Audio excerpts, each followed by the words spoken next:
this is something that you and I connect over. Yeah. And something that's also been a pretty hot button issue in Christian communities, and that is Dungeons and Dragons. Dun, dun, dun. Not only are we pastors who play D&D, but we're both pastors who run games of D&D. Yep. For our friends. Yep.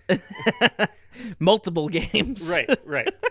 And so it was an interesting thing when I first started doing this. I had just like some people who were concerned about it that were just like, hey, I don't really understand this, but this is what I've heard about D&D, about there's some things of rituals and demons, and some people died, and there was some sort of connection to D&D involved, and essentially this large movement called the Satanic Panic, where we can even see it in Stranger Things, another pop culture reference, where there are people playing D&D, and there are people who are like, oh my gosh, you're playing Dungeons and Dragons, you're a part of that cult. Yes, yeah.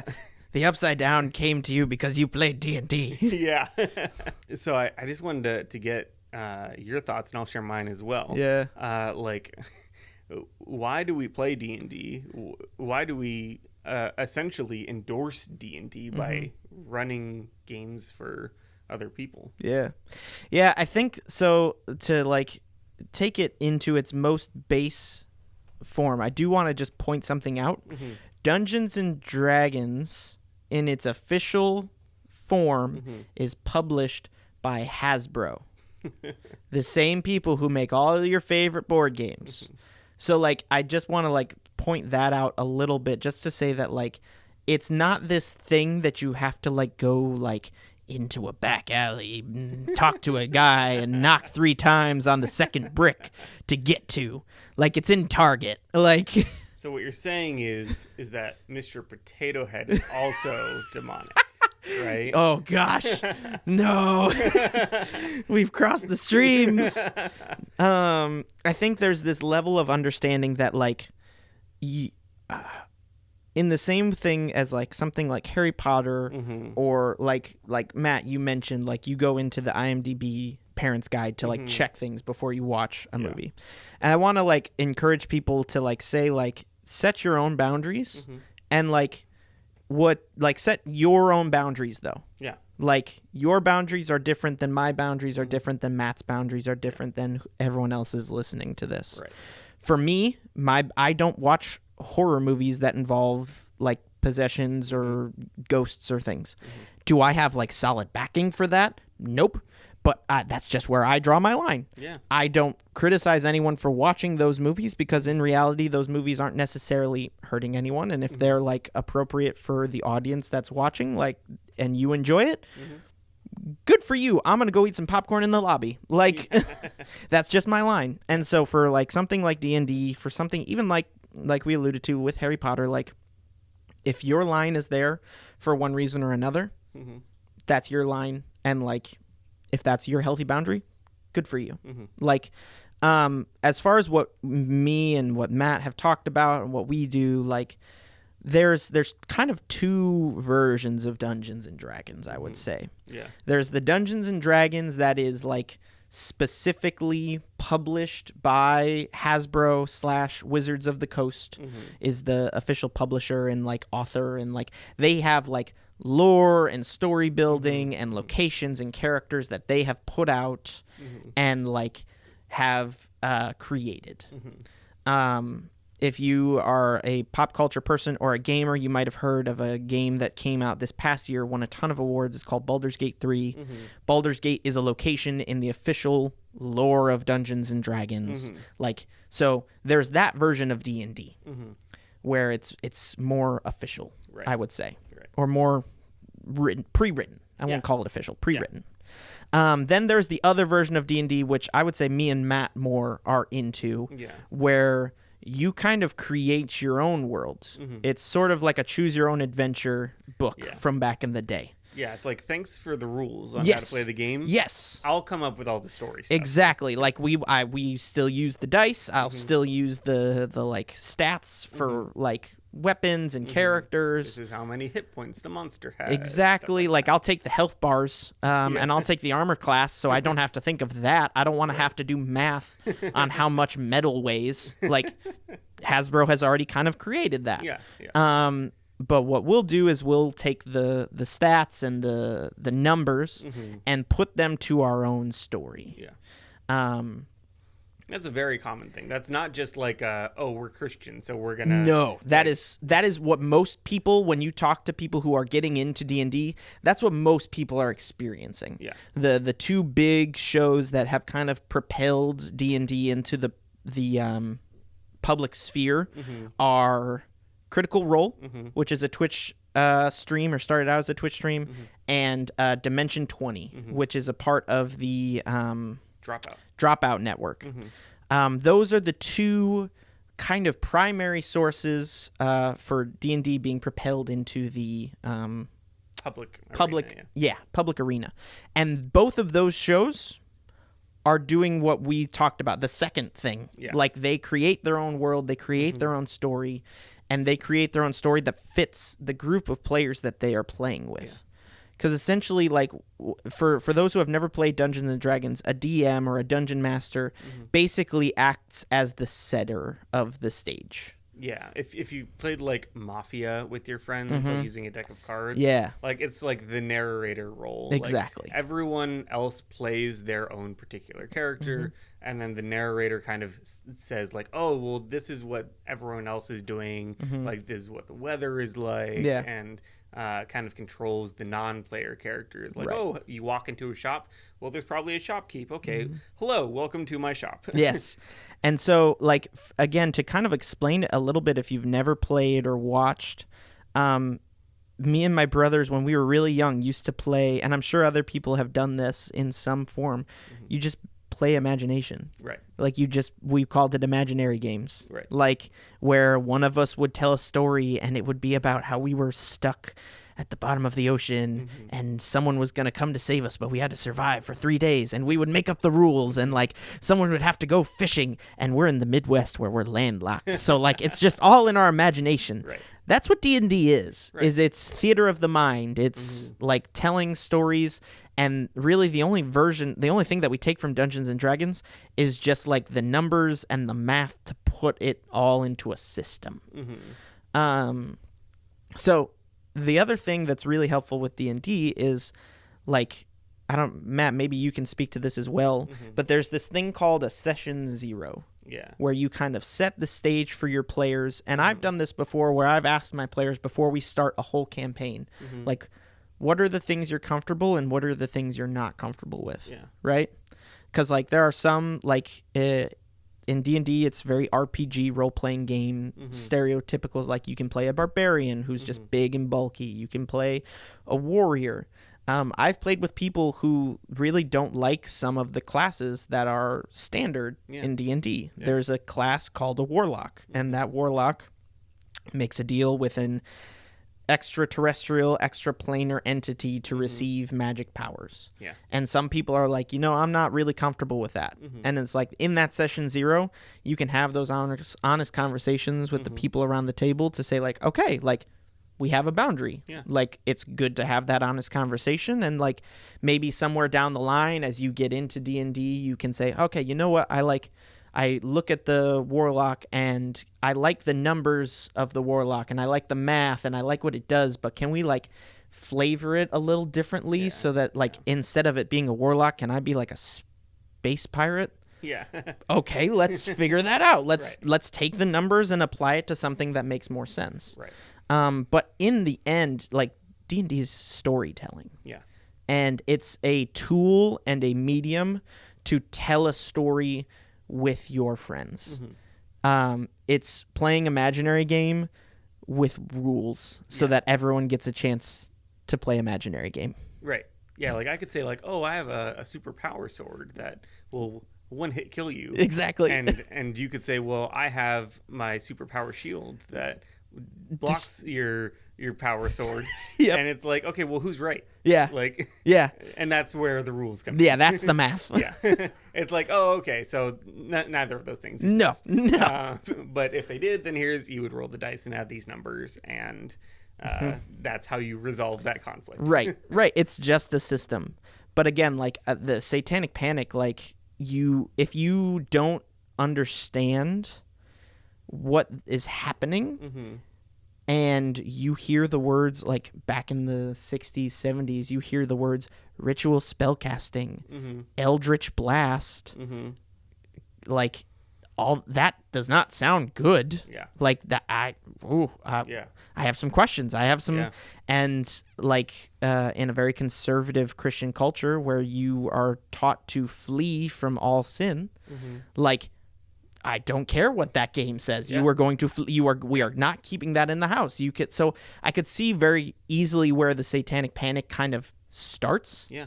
And I could see where people would be immediately afraid. Mm-hmm. And I think just like anything, there are going to be what I would call outliers Yeah.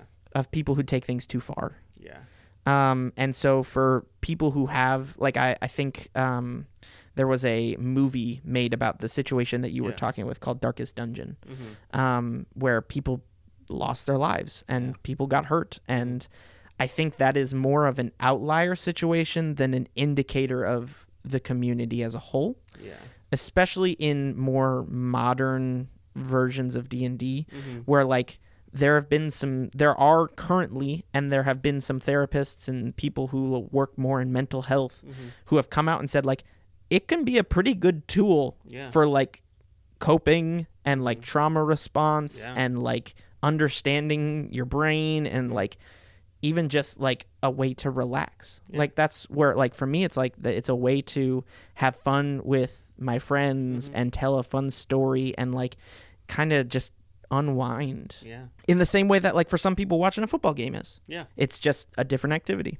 Yeah. And to speak more to that point on mental health, like I've found that it can be a really great tool in processing a lot of things. Mm-hmm. Like some of the characters that have been played in my home games have had disabilities, or they've had struggles with a particular thing. And it's almost like taking a piece of yourself and putting it into a character. And as the character is processing through this, actually it's really healing for yourself to process through that. And so it's a really great opportunity like to process things with like anxiety and depression, maybe social issues and things like that. Like I mentioned, characters with disabilities and how to navigate that and really just and even beyond that, even if it's not as explicit, like being able to play a character that maybe doesn't have the disability that you have or the struggle that you have and kind of live a little more freely for 3 hours every other week. Yeah. That it's just like, yeah, I would love to be someone who could cast a spell to fly. Yeah. And to imagine what it feels like to be flying through the air as this imaginary character. Yeah. Are we actually casting spells?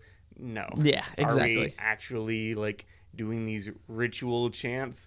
No. Exactly. It's actually a lot more math than you think. It's mostly math. Right. But it's fun math. It's It's fun storytelling math. Yeah. And so it's been a great way to connect with people, to process some of these things. There are things in D&D that I shy away from. Yeah. But I don't remove them from my games because again, I think it's an opportunity to like address some of them head on. There are stat blocks for both angels and demons. Yep. In D&D, the angels typically lean good, but maybe not. The demons typically lean evil, but maybe not. Right. Right. And as players, you can play characters that are descended from an angel or a demon. Now, I personally typically don't involve characters like that when I'm playing. Maybe here or there if there's a specific narrative thing that fits. Yeah. But typically it doesn't really come up unless someone at my table is like, hey, like I want to do this thing, then I'm like, okay, let's explore that. And it's not just like, I'm a demon, so I'm bad. Yeah. It's like, okay, well, like what is the inner turmoil that your character has because of this lineage? You in your home life, like what kind of relationship do you have with your family? Yeah. And so there are great ways to tie into things that those opportunities might be missed Yeah. if we were completely closed off. Again, if you have a boundary, Yeah. that's one thing. If you don't have that boundary, then some of these things can be seen as an opportunity to be like, well, yeah, like what is the dichotomy between angels and demons in this world? Yeah. And how does that start a conversation about how we think about angels and demons in the real world? Or, hey, like, yeah, you are a character that struggles with this thing in the game. Like, how does that affect you outside of the game? Yeah. And so before and after we play D&D, we spend a lot of time just talking and catching up, and I get to know people and hear about their lives, and that could potentially be healing for people. Yeah. To be able to say like, yeah, like I'm working through some stuff right now. You know, I really just need to kill some make-believe goblins. Yeah. Like, rolling some dice, telling a story together. It's very connecting because it happens on a consistent basis. Yeah. God willing. Because scheduling issues are the hardest part. And you get to talk with people before and after, and it usually happens over food. Yeah. So it's like it's just such an easy way to connect with people, I've found. And I would say that out of most like nerdier groups that I've been in, the D&D group, and this is an overgeneralization, but people are generally pretty flexible and pretty willing to accommodate. Yeah. To the point that, like you said, like people have made stat blocks for wheelchairs. Yeah. Like people have gone out and said, hey, I'm going to take the time to make a wheelchair work in this fantasy world so that if that's something you identify with or that's something that you want to like bring to your characters so that it feels more natural to you, like people have accommodated that so that it can happen. Yeah. And then like we said, like as far as like the satanic panic stuff goes with like being like dragged into this deep dark place, like 90% of the time, like there is like, well, not, I shouldn't say 90% of the time, but there are like whole websites and Google forms that have been created to like I said, at that session 0, you can send a Google form to your party and say, what are the things that you're not comfortable with? And some people can like say, like, you know what? I'm not really comfortable with demons. There is a level of like, people understand that certain people aren't comfortable with certain things, and that's okay. And there are plenty of resources and things out there to help you find a group that makes sense for you. I also think there's a level of like, if you're going to play with your friends, or if you're a person who's into D&D and you're introducing your friends to it, like read the room. Yeah. Like I've been playing D&D since I was in college. And I, like right in the middle of like 2021, I joined a group with a lot of pastors from my old church who had barely played. And so I chose to not play a cleric, a paladin, or a warlock, or anything that had to do with like demons or deities or extra planar stuff, just to be safe. Yeah. So I picked like a fighter. I just picked like the general soldier just to like read the room a little bit. And like some people like were a little nervous about that. And so I think with Dungeons and Dragons, like I would say if you're listening to this and your son or daughter or nephew or niece or someone in your life is playing D&D and you're a little concerned, like just have an honest conversation with them if that's something you can do. But also know that like it's a board game. Yeah. Like, and even if they are like playing the quote unquote pre-written stuff that Wizards of the Coast puts out, like if another thing that kind of propelled it into the public sphere more was the Dungeons and Dragons movie with Chris Pine. That movie takes place in the pre-written world. That world itself draws from other works of fiction. So like it deals, Dungeons and Dragons deals with demons and deities in that they are stat blocks and there are settings, but like it draws a lot from Dante's Inferno. to create some of its mythology Yeah. and some of its, and that's a work of classical art. Again, like what we cautioned before, don't let fiction oversaturate your theology. Don't let it like overcome like, oh man, Dante's Inferno says this, so that must be what hell's like. It's like, no, not necessarily. Yeah. In the same way though that like D&D like draws from other pieces of work, it isn't just like conjuring this thing out of like the depths and like is created to destroy. Right. Like, and like we said, like there's a lot of good that has come out of it, and it's like you said, there's community aspects to it that like outside of like sports, I don't think there's a thing that people really like. Me and my cousin went to a live taping of a D&D show, and it was a packed theater, and there was it was so much fun, and there was a ton of community behind it, and I've like met people and talked with people for years now because we play D&D. And that's something that, again, without it, if you treat it like sports, like I'm sure there are people that I know there are people that I've met because I'm a Cubs fan. Yeah. Like, and like we've talked and we've chatted and like became friends because of our mutual love for the Cubs. A mutual love for D&D is similar in a lot of ways. Yeah, nerds can be pretty quiet in general until they get to Comic-Con. It's true. And then it's like, oh my gosh, like everyone is shouting about their favorite things. It's true. And it is really cool to see. And it's, I won't get into it, but I love just the comparisons that you can draw between sports fans and pop culture fans. Yeah. Because it's like, oh, like you get dressed up to go to this big event where other people are dressed up, and you go and you watch some famous people talk about the current happenings in this thing that you're interested in. Yeah, that's football. Yeah. Like, that is the Super Bowl. Yep. Right? The Super Bowl and Comic-Con are the same. Yeah. And especially nowadays, it's like you can pay close to $100 for a jersey. You can also pay close to $100 for a really dope nerd shirt. Yep. Like that's very true. Yeah. One other thing that I did want to say about D&D is just like, as if you're a dungeon master, and Matt, maybe this is like giving a peek behind the DM screen. That's insider lingo for giving a peek behind the curtain. Yeah. Of like all the time for when I'm DMing, I draw from my favorite stories. Oh yeah.